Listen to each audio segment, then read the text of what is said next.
Hi students, welcome to your Guru channel. Dear students, last వీడియోలో నేను మీకు ఈ మోడల్ ఎగ్జామ్స్ అంటే ప్రీ ఫైనల్ ఎగ్జామ్స్ ఏ విధంగా రాయాలి ఏమిటి అనే దాని గురించి కొన్ని టిప్స్ ఎందుకు రాయాలి ఏమిటి అనేది చెప్పడం జరిగింది. ఇప్పుడు గవర్నమెంట్ వారు pre final exam time table కూడా రిలీజ్ చేశారు. బహుశా ఈ నెల 9వ తారీఖు నుండి ప్రీ ఫైనల్ జరుగుతుంది. మీరు అందరూ అటెండ్ అయ్యి మంచి స్కోర్ సాధించండి. దాంట్లో నేను చెప్పిన టిప్స్ని పాటించండి. ఇక మనం పబ్లిక్ ఎగ్జామ్స్లో హై స్కోర్ సాధించాలి, మంచి మార్కులు సాధించాలంటే మనం ఏ టిప్స్ ఎలా తీసుకోవాలనేది నేను ఈ వీడియోలో ప్రజెంట్ చేస్తున్నాను. ఏ స్టూడెంట్స్, నా ఈ ఛానల్ నచ్చినట్లయితే తప్పకుండా లైక్ చేయండి, మీ ఫ్రెండ్స్ అందరూ కూడా షేర్ చేయండి. నా ఛానల్ ఇప్పటివరకు కూడా సబ్స్క్రైబ్ చేసుకోకపోతే సబ్స్క్రైబ్ చేసుకుని బెల్ ఐకాన్ ప్రెస్ చేయండి. ఇక ఇప్పుడు నేను ఈ వీడియో మీకు ఎందుకు ప్రజెంట్ చేస్తున్నానంటే హై స్కోర్ని, ఎక్కువ స్కోర్ని మనం ఎలా సాధించవచ్చు అనే దాని గురించి చెప్పడం జరుగుతుంది. చాలామంది విద్యార్థులు ఎక్కువసేపు చదివితే, ఎంత ఎక్కువ టైంని చదవడానికి కేటాయిస్తే అంత మంచి మార్కులు సాధించవచ్చు అనే భావనలో ఉంటారు. ఇది 100% రాంగ్ అవుతుంది. ఎందువల్లంటే ఎక్కువగా చదువు మీద దృష్టి పెట్టి ఎక్కువగా చదివితే వచ్చేసేది రాదు.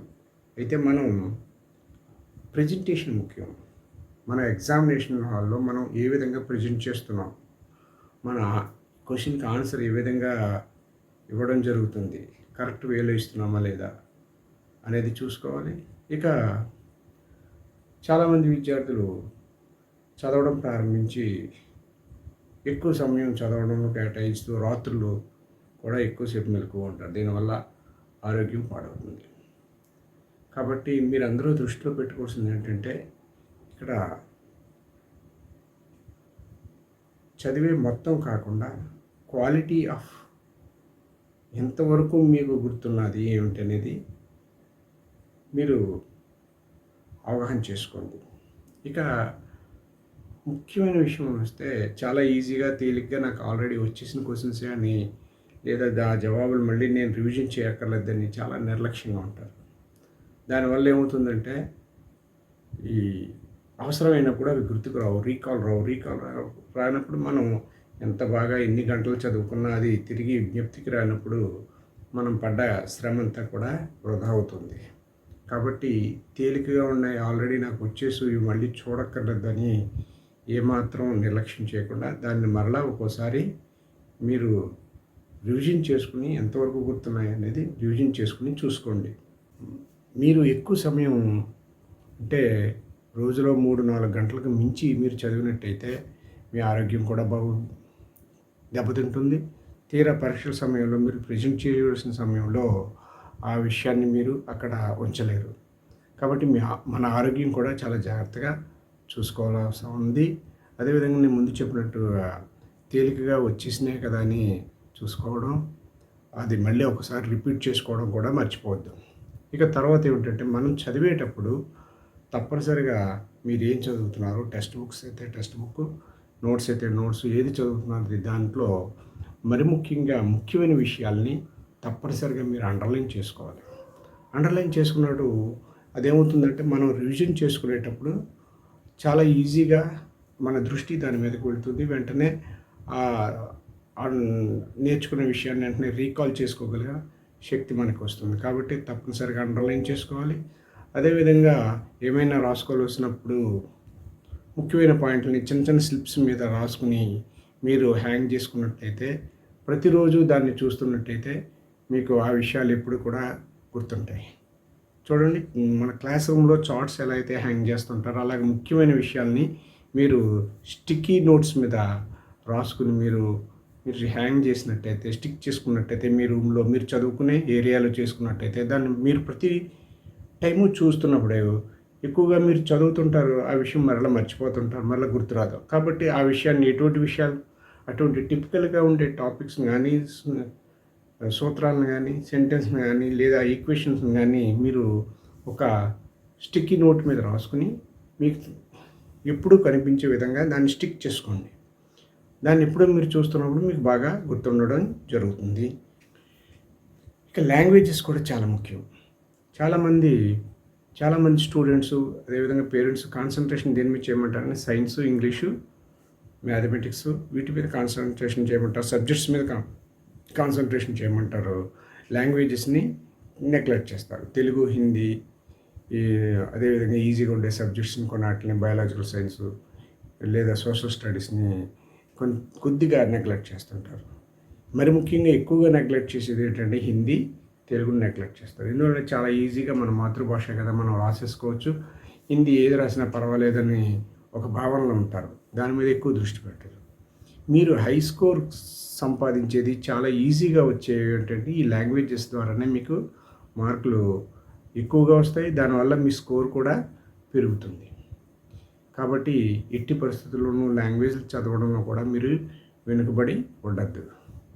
మై డియర్ స్టూడెంట్స్, మీరు ఫస్ట్ నుంచి ఏ బుక్ అయితే చదువుతున్నారు, సపోజ్ మీరు నోట్స్ చదువుతున్నారు, నోట్స్ మాత్రమే ఫాలో అవ్వండి.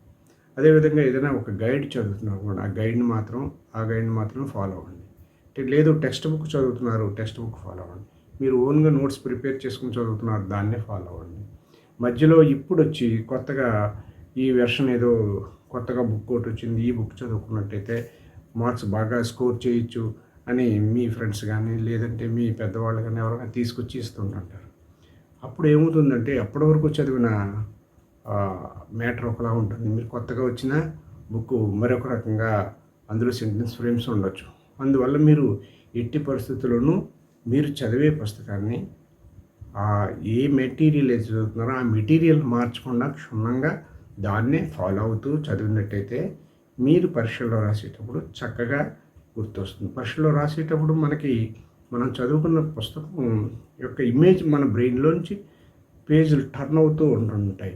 కాబట్టి మనకు చాలా ఈజీగా మీరు చదివిన విషయాల్ని రీకాల్ చేసుకోవచ్చు. ముఖ్యంగా పరిశీలించినట్లయితే అంటే క్వశ్చన్ పేపర్ని మీరు అబ్జర్వ్ చేసినట్లయితే మోడల్ పేపర్ని ఒకటి మీరు జాగ్రత్తగా అబ్జర్వ్ చేయాలి. మై డియర్ స్టూడెంట్స్, ఈ పేపర్ బ్లూ ప్రింట్స్కు సంబంధించి ఏ క్వశ్చన్స్కి ఎక్కువ స్ట్రెస్ ఇవ్వాలి, ఏ క్వశ్చన్స్కి మనం ఆర్డర్ ఆఫ్ ప్రిఫరెన్స్లో ముందు చదవాలనేది దాని మీద నేను ప్రతి సబ్జెక్ట్ మీద వీడియో చేసిన ఛానల్లో ఉంది, మీరు వాచ్ చేయొచ్చు.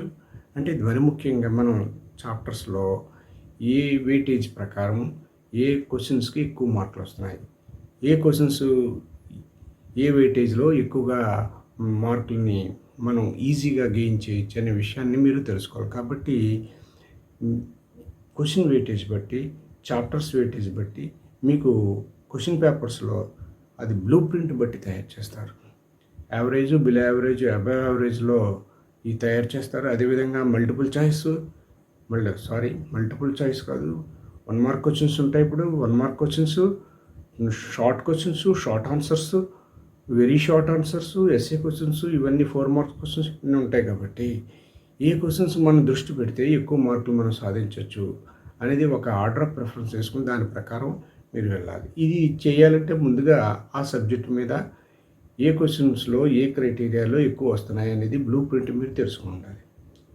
ఏ స్టూడెంట్స్, ఈ బ్లూ ప్రింట్స్ ఏ క్వశ్చన్స్ ఏ విధంగా ఏ చాప్టర్స్ నుంచి ఎక్కువగా వస్తున్నాయి, ఏ చాప్టర్ మనం ఎక్కువ ఫోకస్ చేయాలనే విషయం సంబంధించి వీడియో నా ఛానల్లో ఉంది, వాచ్ చేయండి. అదేవిధంగా మనం ఒకసారి ఓల్డ్ పేపర్స్ని మనం ఒకసారి రివిజన్ చూసినట్టయితే ఏ క్వశ్చన్స్ ఎక్కువగా రిపీట్ అవుతున్నాయి, ఏ క్వశ్చన్ మీద మనం ఎక్కువగా దృష్టి పెట్టి చదవాలి అనే విషయాలు కూడా మీకు అర్థమవుతుంటాయి. అదేవిధంగా మీ టీచర్స్ కూడా అదే విధంగా మీకు గైడెన్స్ ఇస్తారు. కాబట్టి ఆ క్వశ్చన్స్ మీద మీరు ఎక్కువగా దృష్టి పెట్టండి. ఇలా ఏ క్వశ్చన్స్ అయితే రిపీట్గా ఎక్కువగా వస్తున్నాయో వాటి మీద కాన్సన్ట్రేషన్ పెట్టి మళ్ళీ ఎక్కువగా రివిజన్ చేసినట్టయితే మీరు ఎక్కువ మార్కుల్ని సంపాదించుకోవచ్చు.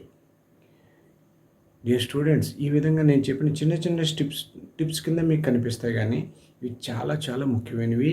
ఇవి ఫాలో అయితే మీరు చాలా ఈజీగా మంచి హై స్కోర్తో మీరు ఈ పబ్లిక్ ఎగ్జామ్లో విక్టరీ సాధించవచ్చు.